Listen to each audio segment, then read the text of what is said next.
All right, time to move on to the third type of reaction. So far we've had combination synthesis. That was the first type where they put together. Then we had decomposition. That was the second one where it takes a compound and tears it apart. Now we're going to get to the third type, and the third type it's called single replacement reactions.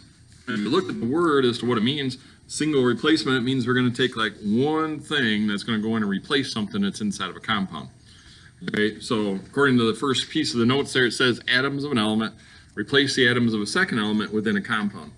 So now if we do this generically, that's the next piece on the notes, is if I have some element A that has a positive charge, right? So it's some element on the periodic table, we're just going to assume it's just one of them, all right?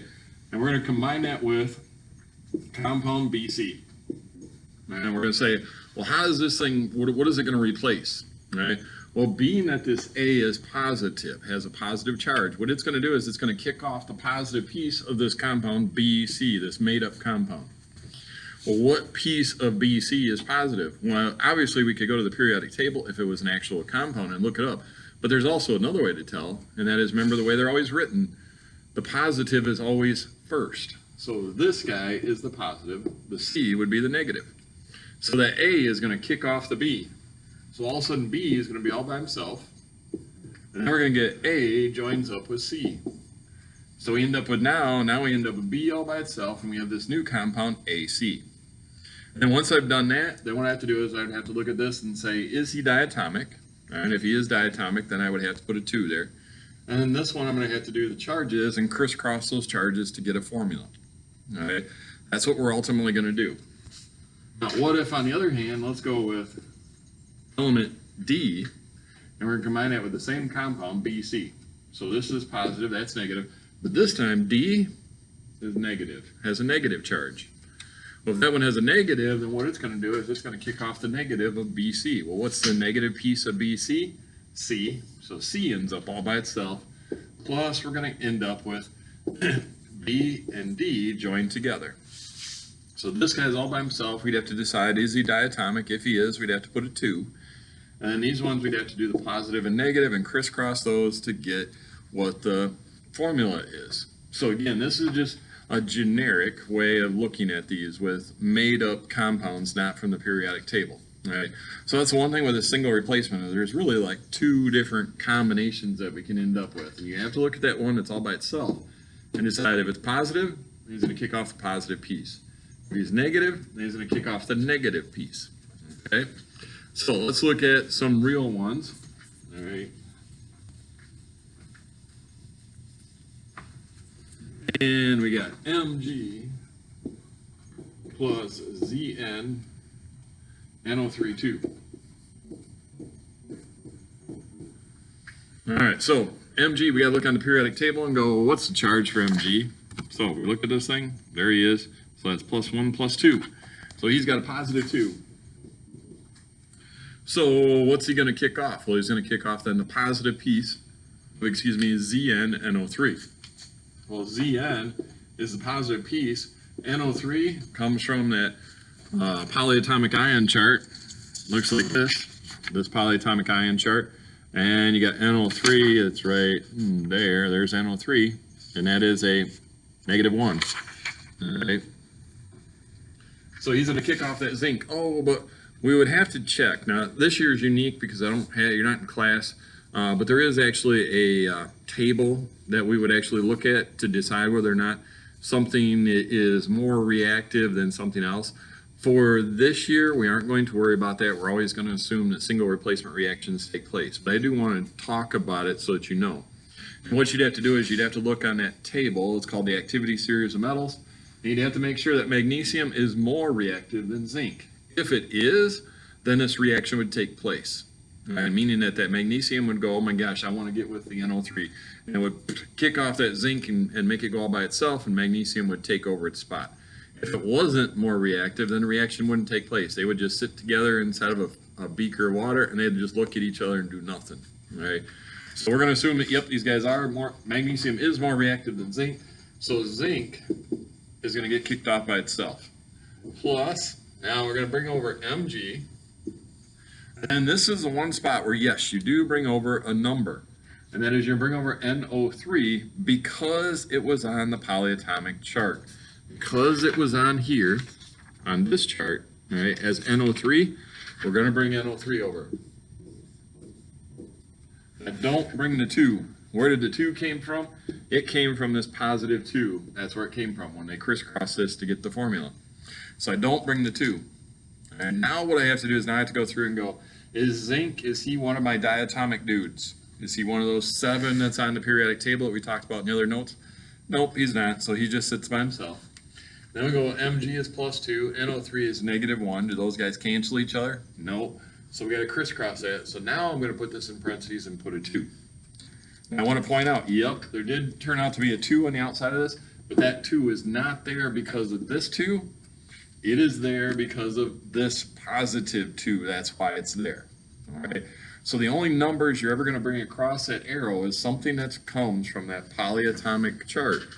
If it's on this chart, then the number does go from one side of the equation, from the reactant side over to the product side, in any one of these 5 different types of reactions that we're going to do. All right. So now what I'd have to do is now I'd have to balance this guy, which we'll do that real quick. So we've got an Mg plus we got this whole thing, which is 1 Zn, and we got an N and 3 O's, but 2 times. That's going to be equal to, we got a 1 Zn plus we got an Mg, an N and 3 O's 2 times. So we'll go through and double check these. We got 1 Mg, 1 Mg. We got 1 zinc, 1 zinc, 2 nitrogens, 2 nitrogens. All that's left is oxygen, 3, 6, 3, 6. Well, this one's all set. It's just a 1 to 1 to 1 to 1 ratio. So I don't have to put any numbers up there. It already balanced itself. Those are always nice when that happens. All right, let's try another one. Well, actually, in your notes, I gave you the next one where it said magnesium plus LiNO3. And this one turns out to be no reaction. And that would be if I had the chart for you, because we'd be in class, you'd find out that lithium is higher on that reactivity chart than magnesium. So the magnesium can't kick off Li or lithium. That's in your notes. But again, for our purposes this year with what's going on, we aren't going to worry about checking that activity series chart. We're just going to assume if I give you a single replacement reaction like this one, then yes, it does happen. Okay. All right, so let's go to the different style. We get rid of this. So that was the one where we had a positive one. Now let's try one that's got a negative. So we're going to go Cl2 plus NaBr. And that's going to form something. So what we do is we look at this guy. It's all by himself. I know he's joined up, but that's because he's diatomic, but he is really all by himself. He's the only one that's in there. Well, what charge would he be? Well, he would be a -1. Okay? So that means he's going to kick off the negative piece of NaBr. Well, the positive one always comes first, and the negative one is second. So he's going to kick off Br. So let's say he kicks off Br all by himself, plus, then he joins up with Na. I don't bring any numbers across because it's not from the polyatomic ion chart. So I'm going to bring over Cl all by itself and put that with it. Now I go back and look at this and go, well, is Br, is he one of the diatomic dudes? Yes, he is. So that means I got to put a 2 down below.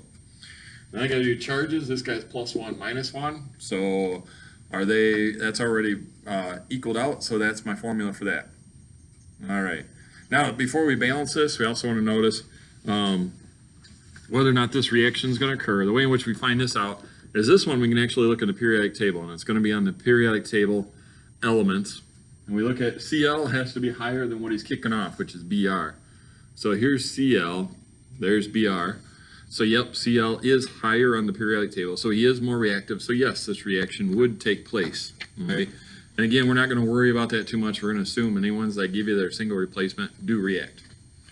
All right, the only thing left now is balance it. So I've got, in this circle, I got 2 Cl's plus I've got an Na and a Br. That's going to be equal to, there's 2 Brs plus I've got an Na and a Cl. So I got 2 CLs, I got 1 CL, so I need another one of this guy. That gives me my 2 and 2. I got NAs, I got 1 NA, I got 2 NAs, so I need another one of this guy.